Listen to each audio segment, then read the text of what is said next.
नमस्ते। कहिले सोच्नु भएको छ एउटा पुरै दर्शनको केन्द्रबिन्दु केवल एउटै प्रश्न हुन सक्छ? त्यो पनि यसको प्रश्न जुन हामी सबैले जीवनको कुनै न कुनै मोडमा आफैलाई सोध्छौं।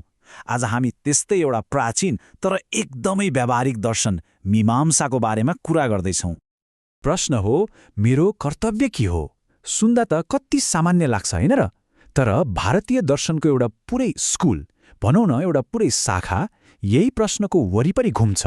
हो, मीमांसा दर्शनले आफ्नो सारा ध्यान यही एउटा प्रश्नको उत्तर खोज्नमा लगायो।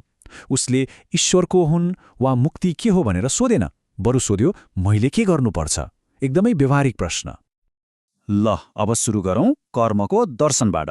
मीमांसालाई राम्ररी बुझ्नको लागि हामीले पहिले यो जान्नुपर्छ कि भारतीय दर्शनको यो विशाल बगैँचामा यसको ठाउँ कहाँ छ।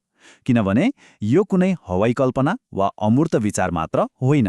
यो त कर्मलाई, यानि कि एक्सनलाई जीवनको आधार मान्ने एउटा स्पष्ट बाटो हो। सुरुमा दर्शन शब्दलाई नै अलिकति बुझौँ है। भारतीय परम्परामा दर्शन भनेको फिलोसफीको किताब मात्र होइन। यसको शाब्दिक अर्थ हो देख्नु वा हेर्नु।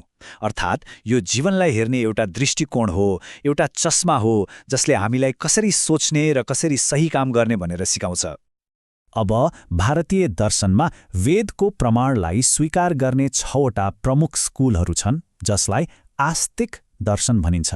ती हुन् न्याय, वैशेषिक, सांख्य, योग, वेदान्त र हाम्रो आजको विषय मीमांसा। तर यी सबैको भिडमा मीमांसा अलि फरक छ, किनभने यसले आफ्नो नजर मेटाफिजिकल कुराहरूबाट हटाएर सोझै हाम्रो दैनिक जीवनमा, हाम्रो कर्ममा, हाम्रो एक्सनमा केन्द्रित गर्यो। हो, यहीँनेर मीमांसाको खास पहिचान देखिन्छ, जहाँ अरू दर्शनहरू ईश्वर को हुन्, आत्मा के हो, मुक्ति कसरी मिल्छ जस्ता गहिरा प्रश्नहरूमा डुबेका थिए। मीमांसाले चाहिँ एकदमै जमिनमा बसेर सोध्यो, ल भन, मैले अहिले के गर्नुपर्छ? मेरो सही काम के हो? यसको यही कर्मकेन्द्रित एक्सन ओरिएन्टेड स्वभावले गर्दा यसलाई कर्म मीमांसा पनि भनिन्छ, अर्थात् कर्मको गहिरो छानबिन। अब हामी मीमांसा दर्शनको मुटुमै प्रवेश गर्दैछौँ। त्यो हो कर्तव्यको विधान। यो पुरै दर्शनको संरचना एउटै शक्तिशाली शब्दमा अडिएको छ, धर्म। तर यहाँ धर्मको अर्थ के हो त? के यो पूजापाठ हो? होइन। ल, अब यही रहस्यको पर्दा खोलौँ। मीमांसाको लागि धर्मको अर्थ कुनै रिलिजन वा सम्प्रदाय होइन। यहाँ धर्म भनेको सीधा सीधा आफ्नो निर्धारित कर्तव्य हो, वन्स ड्युटी। यो दर्शनले के भन्छ भने कुनै काम गर्न मन लाग्छ वा लाग्दैन त्यो महत्त्वपूर्ण होइन। यदि त्यो हाम्रो कर्तव्य हो भने त्यसलाई बिना कुनै बहाना पूरा गर्नु नै धर्म हो। एकदमै स्पष्ट। यो कुरालाई अझै सरल तरिकाले बुझ्न एउटा विद्यार्थीको उदाहरण ल्याउँ न। एक विद्यार्थीको धर्म के हो? कक्षामा जानु, नियमित पढ्नु, शिक्षकको आदर गर्नु र इमान्दारीपूर्वक परीक्षा दिनु। अब उसलाई पढ्न अल्छी लाग्न सक्छ, होमवर्क गर्न गाह्रो लाग्न सक्छ, तर यी सबै कामहरू गर्नु उसको कर्तव्य हो, उसको धर्म हो। मीमांसाले भन्छ जीवनका हरेक भूमिकामा यस्तै कर्तव्यनिष्ठा हुनुपर्छ।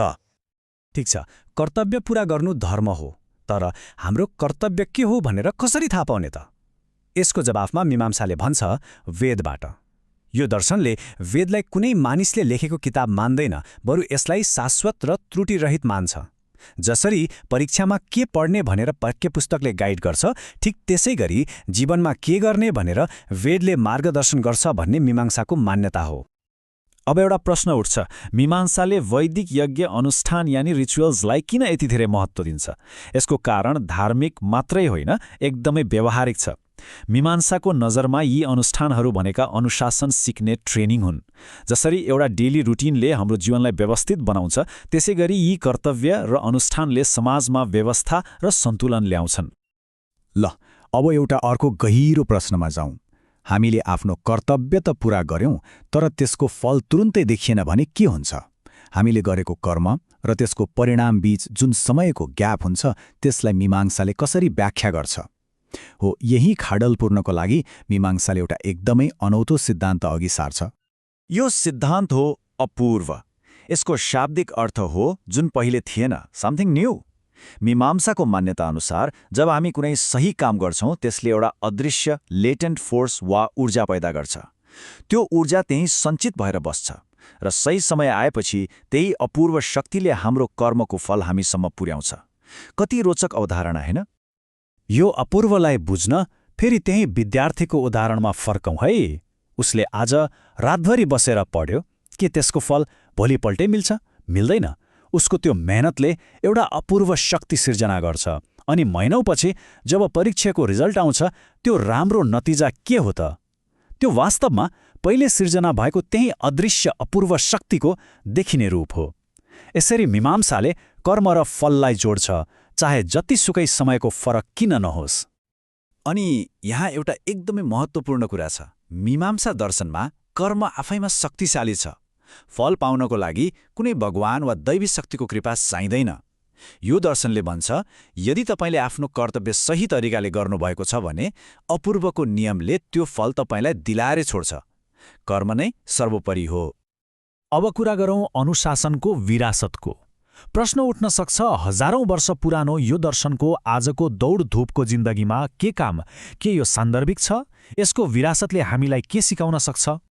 वास्तवमा आजको इन्स्टन्ट ग्राटिफिकेसनको जमानामा मीमांसाको सान्दर्भिकता झनै बढेको छ। यसले हामीलाई व्यक्तिगत जिम्मेवारी लिन सिकाउँछ, तुरन्तै फल नखोजिकन आफ्नो प्रयासमा, आफ्नो प्रक्रियामा ध्यान दिन प्रेरित गर्छ।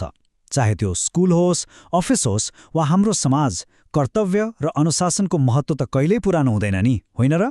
त्यसो भए आजको यो विश्लेषणबाट हामीले के मुख्य कुराहरू सिक्यौँ त? पहिलो, मीमांसा भनेको धर्म यानि कर्तव्य र कर्म यानि कार्यको दर्शन हो, जसका संस्थापक ऋषि जैमिनी हुन्। दोस्रो, यसले सही काम के हो भनेर जान्नको लागि वेदलाई आधिकारिक गाइडबुक मान्छ। तेस्रो, अपूर्वको अवधारणाले हामीले गरेको काम र त्यसको ढिलो आउने परिणामलाई जोड्छ र अन्त्यमा यसको मूल उद्देश्य भनेकै अनुशासन र जिम्मेवारीमा आधारित एक स्थिर समाज निर्माण गर्नु हो।